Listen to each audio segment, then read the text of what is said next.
Hello everyone, आज मैं एक छोटा सा वीडियो लेकर आप लोगों के बीच में जो कि आप खुद इस रिलेट कीजिए क्या है। वो कुछ इस प्रकार का है कि एक ऑफिसर होता है, अकाउंट ऑफिसर। उसके फैमिली में उसकी वाइफ और दो बेटियां होती है। लेकिन कुछ भ्रष्टाचारी की वजह से उस अकाउंट ऑफिसर को फंसा दिया जाता है और फंसाने के पश्चात जो है उसे सस्पेंड कर दिया जाता है जॉब से। उसे बहुत बड़ा सदमा लगता है क्योंकि इज्जत की बात आती है और उसके बाद ही क्या होता है, कुछ दिन बाद ही उस सदमे की वजह से उनका डेथ हो जाता है। उसके पश्चात ही उसकी जो वाइफ होती है ना, उसको पैरालिसिस मार देता है और पैरालिसिस मारने के बाद वो भी बीमार पड़ जाती है और आखिरी कगार पे आती है लाइफ में।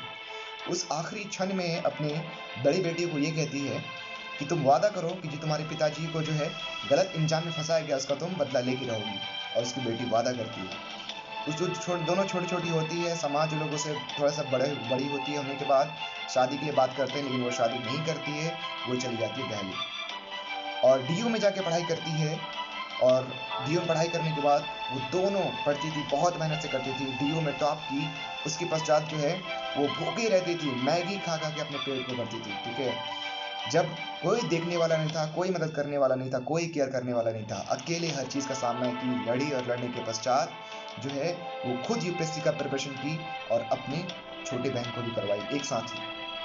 करने के बाद ही फर्स्ट अटेम्प्ट में नहीं निकलता है, कोई बात नहीं, फिर भी नहीं आती है। दूसरा बार फिर आती है और आने के बाद जो है सेकंड अटेम्प्ट में जो है पूरे भारत में ऑल ओवर इंडिया रैंक 19 लेके आती है और जिसका नाम है किंजल मैम। और यहाँ तक नहीं, उसके बाद ही जो है एक साल बाद ही जो है उसकी जो छोटी बहन है ना, वो 25 रैंक लाके यूपीएससी क्रैक करती है। अब क्या होता है इसी बीच में, वो केसेस जो 15 साल पहले बंद हो चुका था फिर से उस केस को ओपन करती है। जब ये डीएम बनती है, पहला पोस्टिंग लखीमपुर होता है, यूपी का सबसे बड़ा डिस्ट्रिक्ट है लखीमपुर।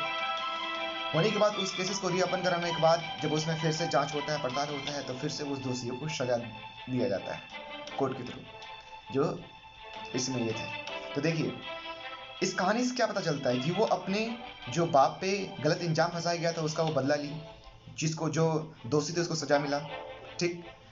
भूखी रही, परेशानी रही, देखने वाला कोई नहीं था, फिर भी अकेले लड़ती रही, क्योंकि यूपीएससी कोई खेल नहीं, कोई मजाक नहीं, एक अपने में एक औहदा है।